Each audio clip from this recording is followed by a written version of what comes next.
नमस्कार दोस्तों, मैं मोनू धाकड़ फिर से आपका धाकड़ कॉम्बो क्लासेस में हार्दिक स्वागत करता हूं।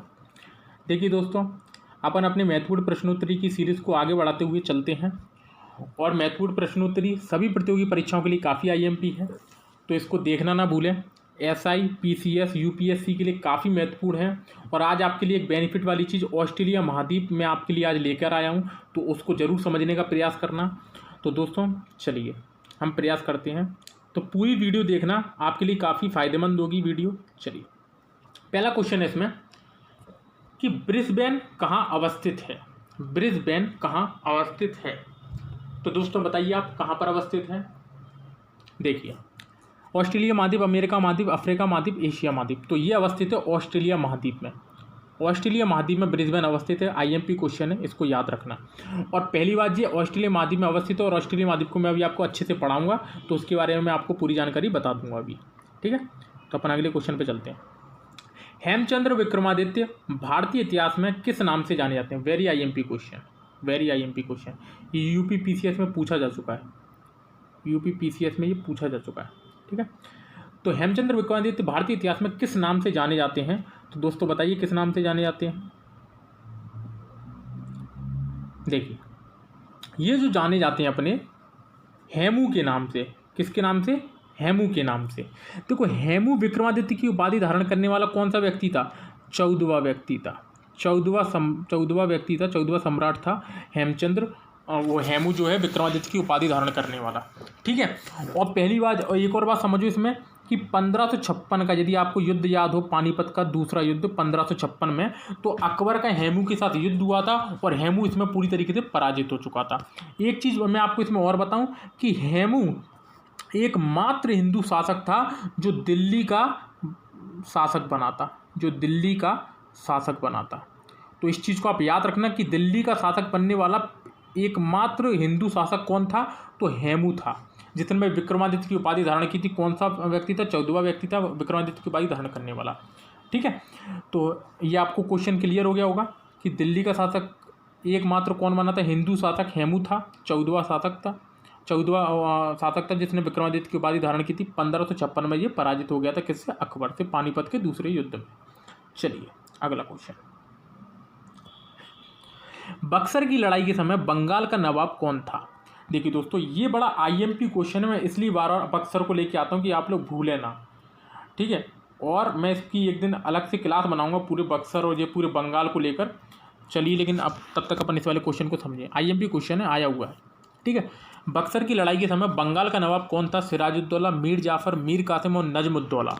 तो देखिए दोस्तों, पूरी कहानी सुनाता हूँ मैं थोड़ी सी आपको, कि जब प्लासी के युद्ध में 1757 में जब प्लासी का युद्ध हुआ था, तब क्या हुआ था? सिराजुद्दौला क्या हो गया था? पराजित हो गया था। सिराजुद्दौला पराजित हो गया था। सिराजुद्दौला के पराजित हो जाने के बाद अंग्रेजों ने जिसको शासक बनाया, वो नवाब बनाया, वो था मीर जाफ़र।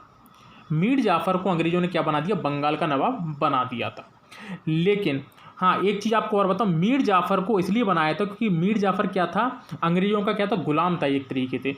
अंग्रेजों की हर एक बात मानता था। अंग्रेजों का एक तरफ से ये समझ लो कि गीदड़ टाइप का था। इसलिए मीर जाफ़र को रॉबर्ट क्लाइव का क्या बोला जाता था? गीदड़ बोला जाता था। रॉबर्ट क्लाइव का क्या बोला जाता था? गीदड़।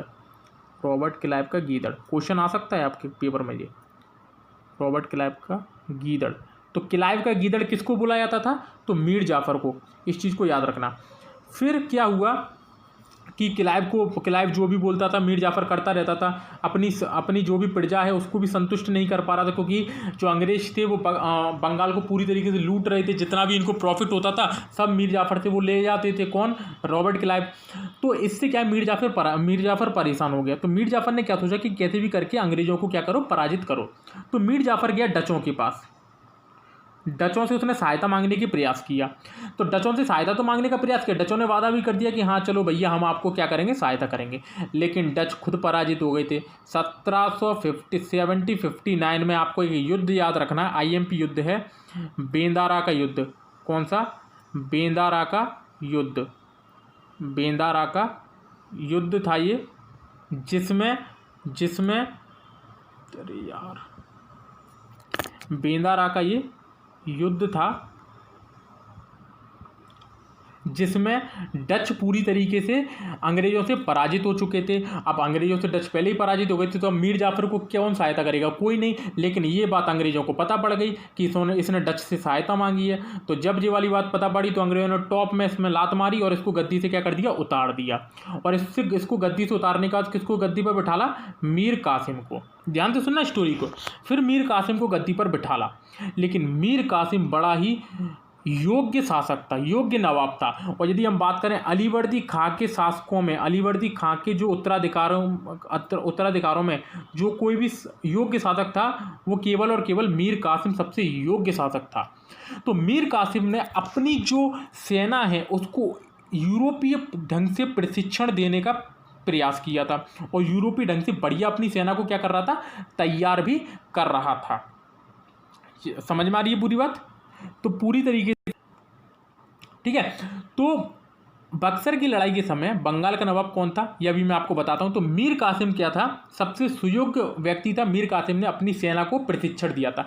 मीर कासिम को पता था कि अंग्रेज बहुत ज़्यादा इंटरफेयर करेंगे, इसलिए इसने राजधानी को ढाका से मुर्शिदाबाद ट्रांसफ़र कर दिया था। इसने ढाका से राजधानी को कहाँ ट्रांसफ़र कर दिया था? मुर्शिदाबाद।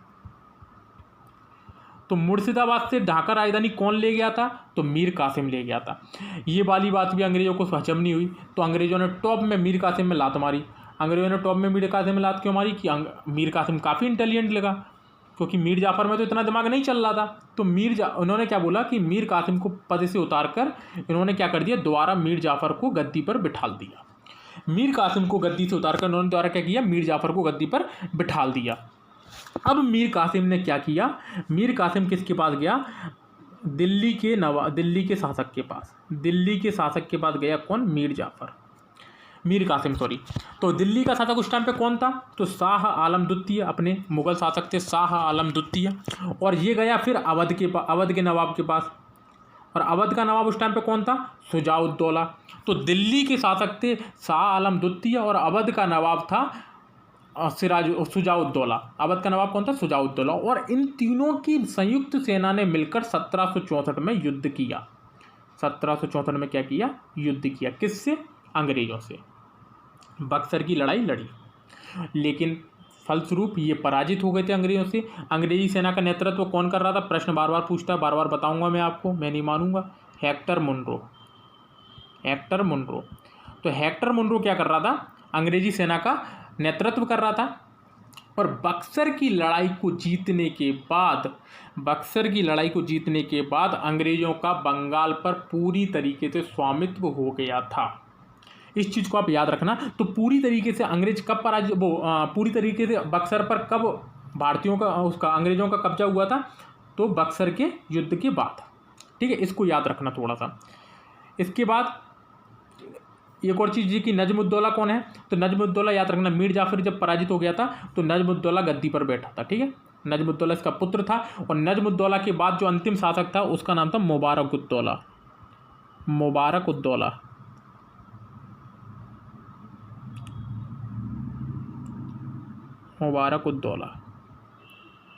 इसको याद रखना।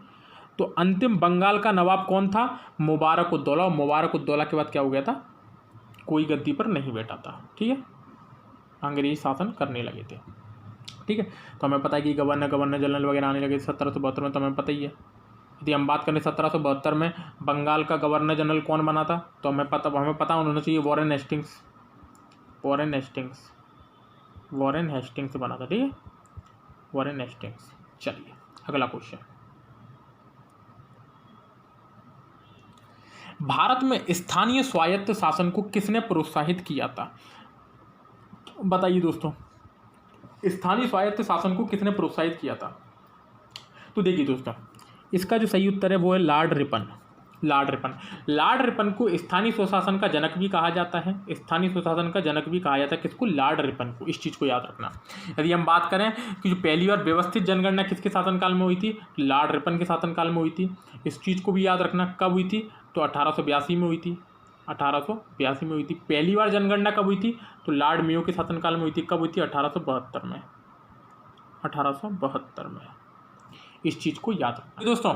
तो लॉर्ड कैनिंग के बारे में अपन को पता ही है कि लॉर्ड कैनिंग, इसके बारे में एक प्रश्न आपको मैं अच्छा सा बताऊंगा कि लॉर्ड कैनिंग ने 1861 वाले अधिनियम में 1861 वाले अधिनियम में लॉर्ड कैनिंग ने ही भारत में पहली बार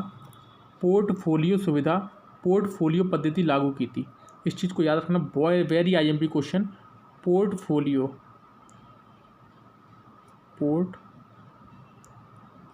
पद्धति, तो पोर्टफोलियो पद्धति किसने लागू की थी? तो लॉर्ड कैनिंग ने लागू की थी। पोर्टफोलियो का मतलब होता है विभागीय पद्धति, हर किसी को अपना अलग अलग विभाग सौंप देना, तो इसी को कहा जाता है पोर्टफोलियो पद्धति। तो किसके शासनकाल में आई थी? लॉर्ड कैनिंग के शासनकाल में।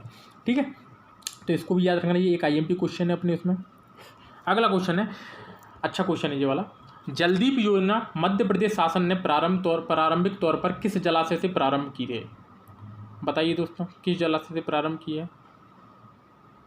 देखिए दोस्तों, इसका ये आईएमपी था इसलिए मैंने इसमें डाल दिया इस क्वेश्चन में जलदीप योजना। तो ये है इंदिरा सागर से, इंदिरा सागर जलाशय पे जलदीप योजना प्रारंभ की गई थी। और ये किसके लिए आईएमपी? तो मछुआरों के लिए ये प्रारंभ की गई थी, मछुआरों के लिए ये प्रारंभ की गई थी, इसको याद रखना। ठीक है, चलिए अब अपन एक द्वंद्व शुरू करते हैं आज का अपना, जिसका नाम है ऑस्ट्रेलिया महाद्वीप।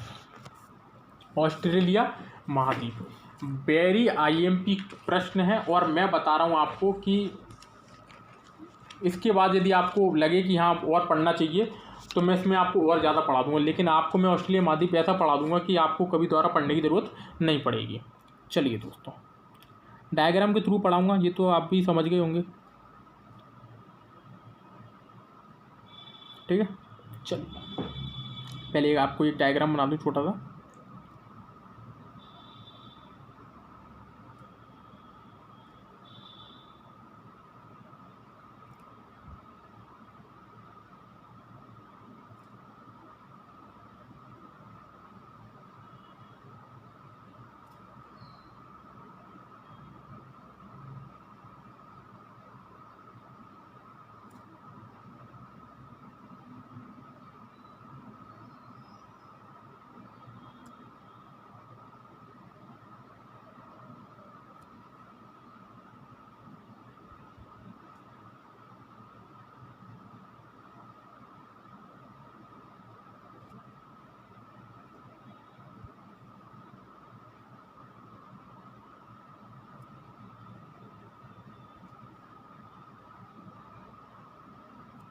ठीक है,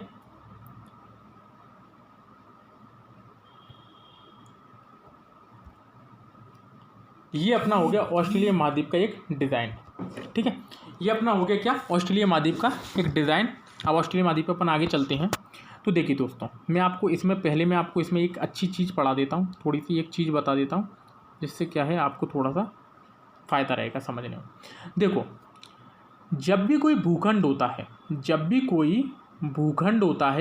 या फिर बोले पृथ्वी, यदि कोई परपटी का कोई हिस्सा होता है, पृथ्वी का कोई हिस्सा होता है, या फिर स्थल भाग होता है, जब भी कोई स्थल भाग होता है और यदि वो 3 किनारों से भरा होता है, यदि तीनों किनारों पर उसके क्या होगा? पानी होगा। तीनों किनारों पर क्या होगा? उसके पानी होगा। तो याद रखना, इस स्थल भाग को क्या बोलेंगे? प्रायद्वीप। इसको क्या बोलेंगे? प्रायद्वीप। इसको हमेशा याद रखना, प्रायद्वीप। तो जब भी कोई स्थल भाग तीनों ओर से पानी से घिरा हुआ हो, उसको बोला जाएगा प्रायद्वीप। इस चीज़ को याद रख लेना, पहली बात।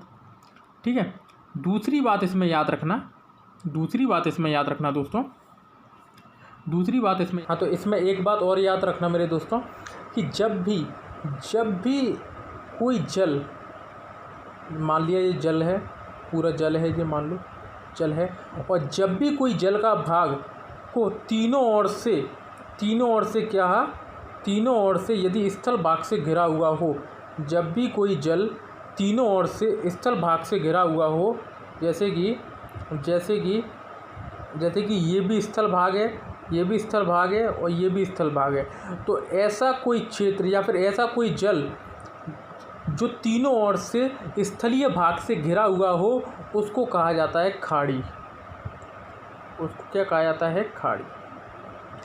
हाल ही में भी प्रश्न आया था एसएससी में कि तीनों ओर से तीनों ओर से जल से घिरे हुए भाग को क्या बोला जाता है? तो दोस्तों मैंने आपको इससे पहले बता दिया, प्रायद्वीप बोला जाता है। क्या? प्रायद्वीप बोला जाता है। और तीनों ओर से स्थल से घिरे हुए भाग को क्या बोला जाता है? खाड़ी। यदि तीनों ओर से स्थल से घिरा हुआ है तो उसको क्या बोला जाता है? खाड़ी। तो ये वाली बात क्लियर हो गई? ठीक है, अब अपन इसमें चलते हैं अपने। देखिए दोस्तों, ये अपना ऑस्ट्रेलिया प्रायद्वीप है और मैंने आपको बताया कि तीनों ओर से पानी से घिरा हुआ हो तो प्रायद्वीप को हम क्या बोलेंगे? प्रायद्वीप। तो ये पानी है, ये भी पानी है, तो ये एक अपना प्रायद्वीप बन गया। क्या नाम है इस प्रायद्वीप का? नाम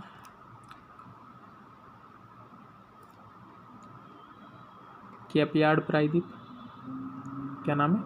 केप यार्ड प्रायद्वीप इसका नाम है। ठीक है, इस प्रायद्वीप का नाम क्या है? अर्नाइम लैंड का प्रायद्वीप।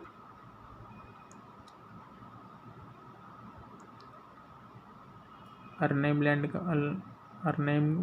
का प्रायद्वीप ऐसे याद रखने के लिए ना, अर्नाइम लैंड का प्रायद्वीप हो गया दूसरा इसमें। ठीक है, इसको हम बोलते हैं आयर प्रायद्वीप। इसको हम क्या बोलते हैं? आयर प्रायद्वीप। आयर प्रायद्वीप। ठीक है दोस्तों, तो ये 3 चीज़ें हमने इसमें जानी। क्या जानी? कि आयर प्रायद्वीप, क्वींसलैंड का वो केप यार्ड प्रायद्वीप, और आयर प्रायद्वीप और अर्नाइम लैंड का प्रायद्वीप। ठीक है, इस चीज़ को याद रखना। अब मैं आपको ज़रा बता देता हूँ कि यदि आपको ये लगता हो कि ऑस्ट्रेलिया महाद्वीप एकमात्र ऑस्ट्रेलिया देश है तो ये आपको क्या है? गलत लगता है। क्या ये आपको गलत लगता है? होता क्या है एक्चुअल में, उस चीज़ को समझने का प्रयास करना। ये बटा हुआ है। ये क्या है? बटा हुआ है। कितने भागों में बटा हुआ है देखना ज़रा।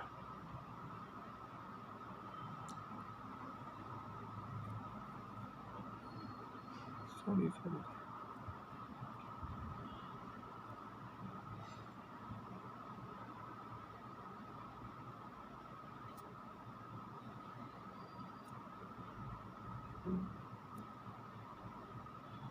देखिए दोस्तों, ये इतने भागों में बटा हुआ है, 1 2 3 4 5 6। यदि हम बात करें ऑस्ट्रेलिया महाद्वीप में, बहुत आपको डिटेल में बाद में पढ़ाऊंगा, लेकिन जितना मैं आपको आज पढ़ाऊंगा इतने से आपके पेपर में क्वेश्चन बाहर नहीं जाएगा। ठीक है, इसको ज़रा देखते हुए चलना। तो हम ज़रा चलें इसके पार्टों के बारे में बात करें कि कौन सा पार्ट कौन सा है। तो देखिए, पहला इस पार्ट के बारे में बात करते हैं। इसको बोला जाता है क्वींसलैंड।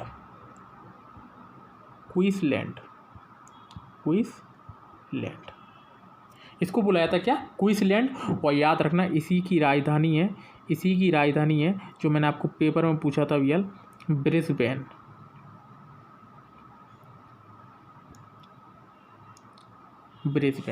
तो क्वींसलैंड की राजधानी क्या है? ब्रिस्बेन।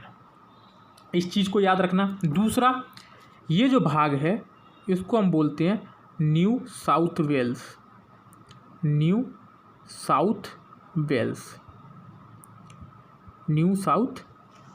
बोलते हैं इसको। और इसकी जो राजधानी है वो है यहाँ पर क्या? सिडनी। क्या है इसकी राजधानी? सिडनी क्या है इसकी राजधानी हो गई। तीसरा, ये वाला प्रांत है इसके नीचे ही, इसको बोलते हैं हम विक्टोरिया प्रांत। क्या बोलते हैं इसको? विक्टोरिया प्रांत। और इसकी जो राजधानी है उसको हम बोलते हैं, यहीं पर ही इसकी राजधानी है, उसको हम बोलते हैं क्या? मेलबोर्न।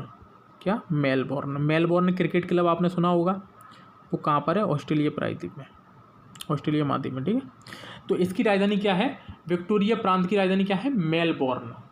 ये इसकी राजधानी हो गई। देखते हुए चलना। ये जो है इसको बोलते हैं पश्चिमी ऑस्ट्रेलिया। इसकी राजधानी क्या है? पर्थ। तो पर्थ इसकी राजधानी है। ऊपर वाले को बोलते हैं अपन उत्तरी ऑस्ट्रेलिया, और इसकी जो राजधानी है उसको बोलते हैं हम डार्विन। उसको हम क्या बोलते हैं? डार्विन बोलते हैं। ठीक है, नीचे वाला है उसको हम बोलते हैं दक्षिणी ऑस्ट्रेलिया, और उसकी जो राजधानी है उसको हम बोलते हैं एडिलैंड। यहाँ पर इसकी राजधानी है, इसको बोलते हैं अपन क्या? एडिलैंड।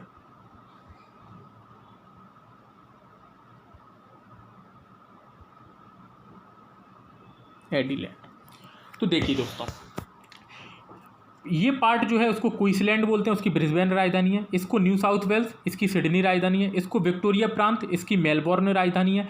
इसको पश्चिमी ऑस्ट्रेलिया, इसकी पर्थ राजधानी है। इसको उत्तरी ऑस्ट्रेलिया, इसकी डार्विन राजधानी है। और इसको दक्षिणी ऑस्ट्रेलिया, जिसकी एडिलेंड राजधानी है। ये आपको थोड़ा सा याद रखना है, ठीक है। तो ब्रिस्बेन अपन को उत्तर मिल गया, कौन सी महाद्वीप में? ऑस्ट्रेलिया महाद्वीप में। चलिए आगे चलते हैं हम इसमें थोड़ा सा अपन इसको,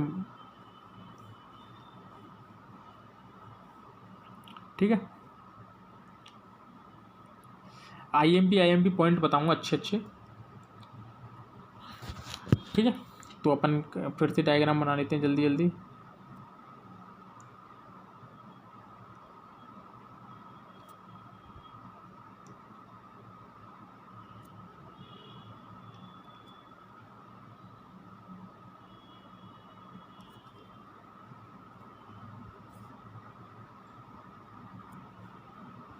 ठीक है,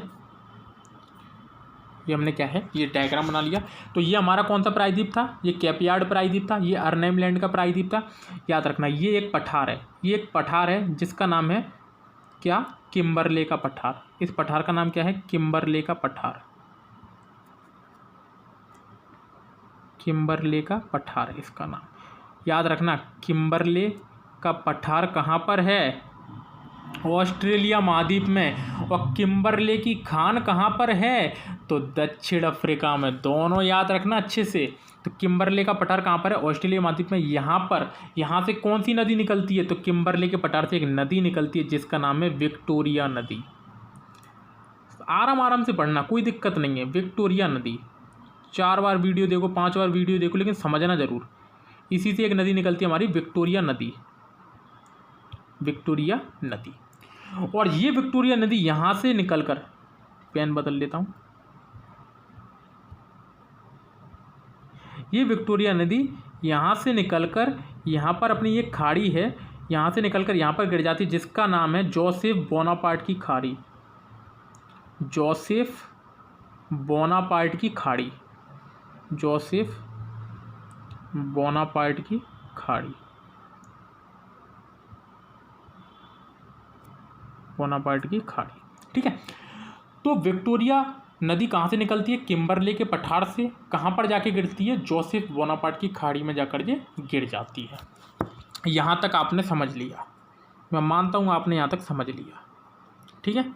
अब थोड़ा सा और आगे चलते हैं अपन इसमें। चलिए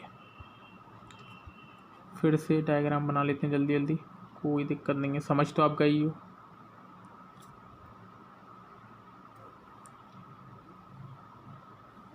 ठीक है, यहाँ पर अपनी क्या है? यहाँ पर अपना एक क्या है? यहाँ पर अपनी क्या है? एक खाड़ी है, जिसका नाम है स्पेंसर की खाड़ी। स्पेंसर की खाड़ी। स्पेंसर की खाड़ी, इसको भी याद रख लेना थोड़ा सा। तो यहाँ पर अपनी क्या है? स्पेंसर की खाड़ी है, ठीक है। थोड़ा सा अब अपन इसके अंदर चलते हैं, ठीक है। अब जरा ध्यान से सुनना दोस्तों, ये तो अपने अब इसकी डायग्राम से जो भी अपन को समझना था, इसके प्रांत वगैरह समझ लिए, अपन ने प्रायद्वीप समझ लिए, और अपन ने ये इसकी स्पेंसर की खाड़ी को समझ लिया। अब अपन चलते हैं थोड़ा सा कहाँ पर? इसके पहाड़ियों की तरफ। ध्यान से समझना बड़ा। देखो, अपन ने एक पहाड़ी का नाम सुना है, या फिर अपन ने एक रेंज का नाम सुना है। सबसे बड़ी रेंज कौन सी रेंज है? Great dividing range. तो ग्रेट डिवाइडिंग रेंज कहाँ पर है? ऑस्ट्रेलिया महाद्वीप में, याद रखना। लेकिन याद रखना, ग्रेट डिवाइडिंग रेंज पूरी एक रेंज नहीं है, 4 पार्टों में बटी हुई है। कितनी? 4 पार्टों में बटी हुई है, इसको याद रखना। ये एक पार्ट हो गया, ये दूसरा पार्ट हो गया, ये तीसरा पार्ट हो गया, और चौथा पार्ट हो गया। ये 4 पार्टों में क्या है? ग्रेट डिवाइडिंग रेंज बटी हुई है। पहले पार्ट को कहा जाता है ग्रेट डिवाइडिंग रेंज। पहले पार्ट को क्या बोला जाता है? Great dividing range. आप लोग लिख लेना, ग्रेट डिवाइडिंग रेंज, ठीक है। पहले पार्ट को बोला जाता है। दूसरे को बोला जाता है न्यू इंग्लैंड। दूसरे को क्या बोला जाता है? New England.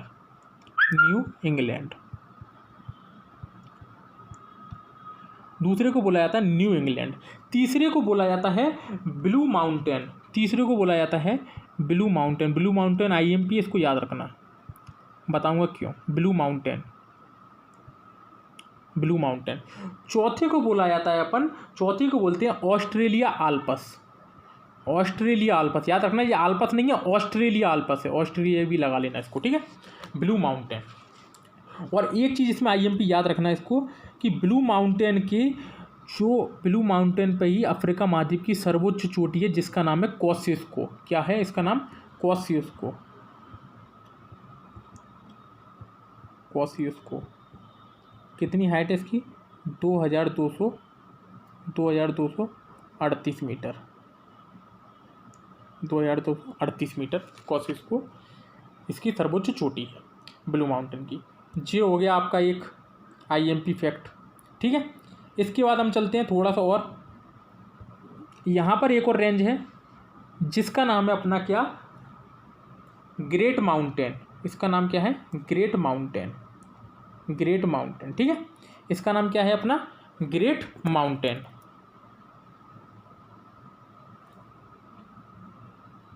माउंटेन याद रखना, ये ग्रेट डिवाइडिंग रेंज है। ये क्या है? ग्रेट डिवाइडिंग रेंज है, ठीक है। और ये क्या है? ग्रेट माउंटेन है। इस चीज़ को थोड़ा सा याद रखना। और मैंने आपको ये इसलिए बताया क्योंकि इसी के बीच में से एक नदी निकलती है जिसका नाम है डार्लिंग नदी। जिसका नाम क्या है? डार्लिंग नदी। डार्लिंग नदी, डार्लिंग नदी। और एक यहाँ से नदी निकलती है ब्लू माउंटेन से जिसका नाम है मर्रे नदी। जिसका नाम क्या है? मर्रे नदी। और ये जब मिलते हैं, जब ये मिलते हैं और ये जाके गिर जाते हैं कहाँ पर? स्पेंसर की खाड़ी में। तो संयुक्त तो इसकी धारा को क्या बोलते हैं? मर्रे डार्लिंग। याद रखना, जब भी दो नदियों के बीच में कोई क्षेत्र बनता है तो वो बड़ा उपजाऊ क्षेत्र होता है। वो क्या है? बड़ा उपजाऊ क्षेत्र होता है। तो ये जो क्षेत्र है वो बड़ा उपजाऊ क्षेत्र है और इस क्षेत्र को बोला जाता है रेवेरेना। रेवेरेना,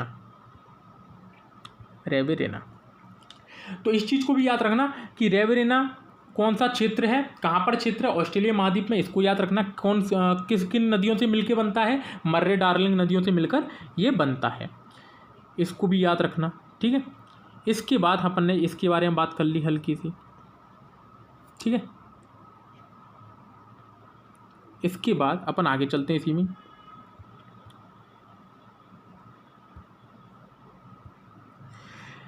यहाँ पर इसके बीच में चलो यहाँ पर थोड़ा सा बात कर लेते हैं। यहाँ पर इसमें एक रेंज होती है जिसको बोलते हैं रोनाल्ड रेंज।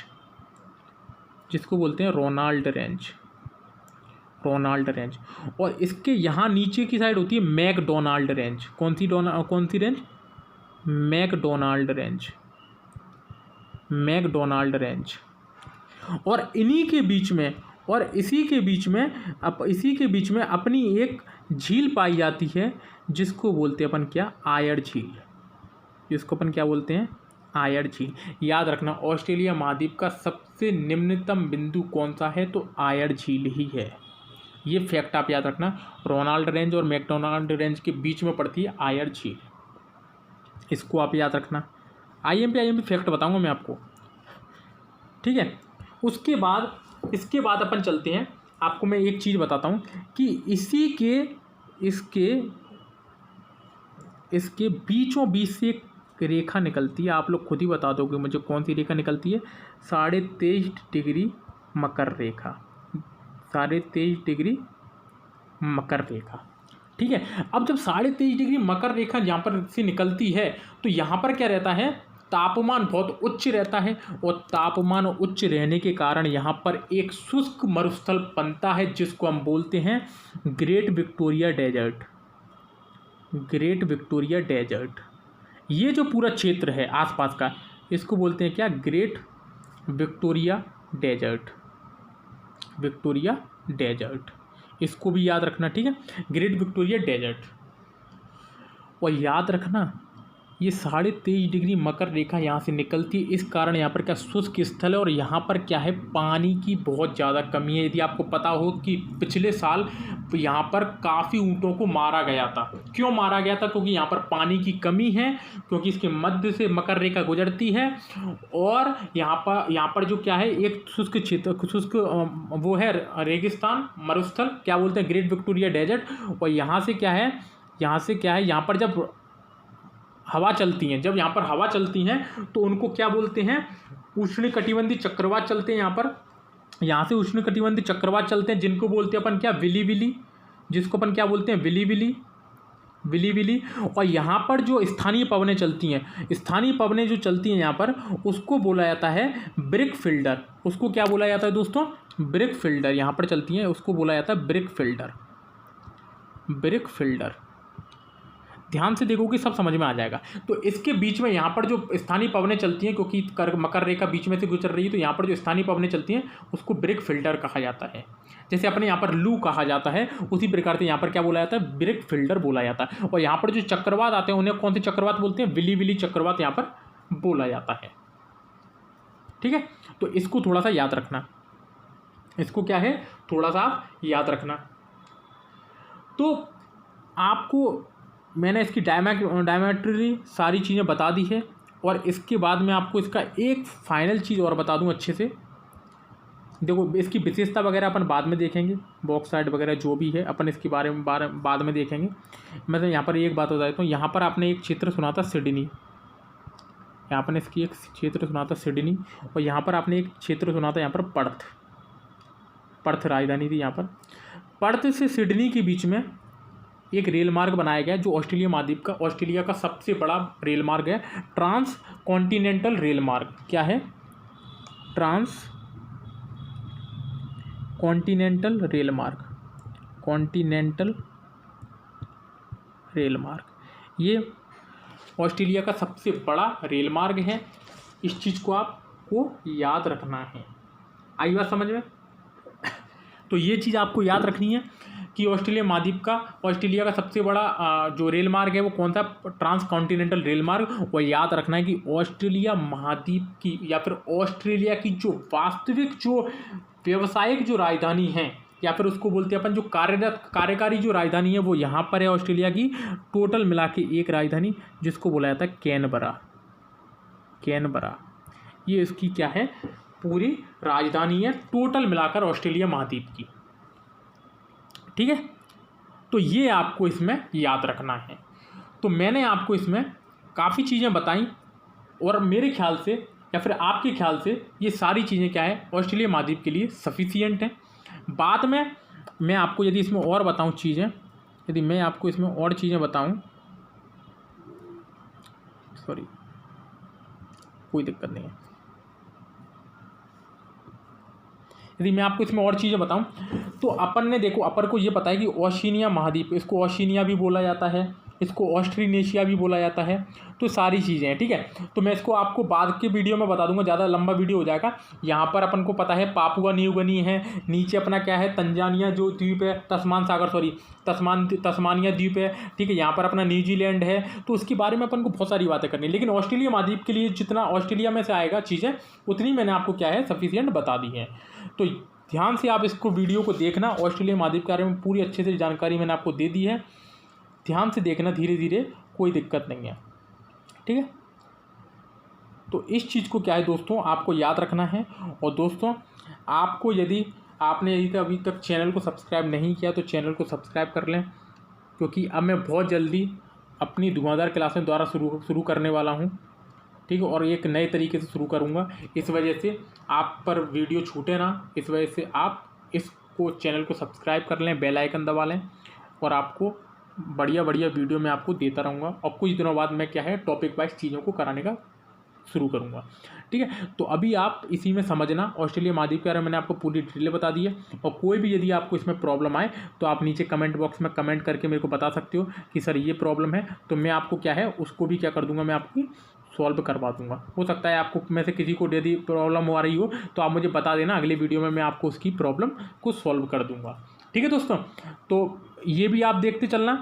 ठीक है, ऑस्ट्रेलिया महाद्वीप को मैंने आज जो पढ़ाया है एंड में, उसको भी याद रखना। फिर मिलते हैं किसी नेक्स्ट वीडियो के साथ। बहुत बहुत धन्यवाद।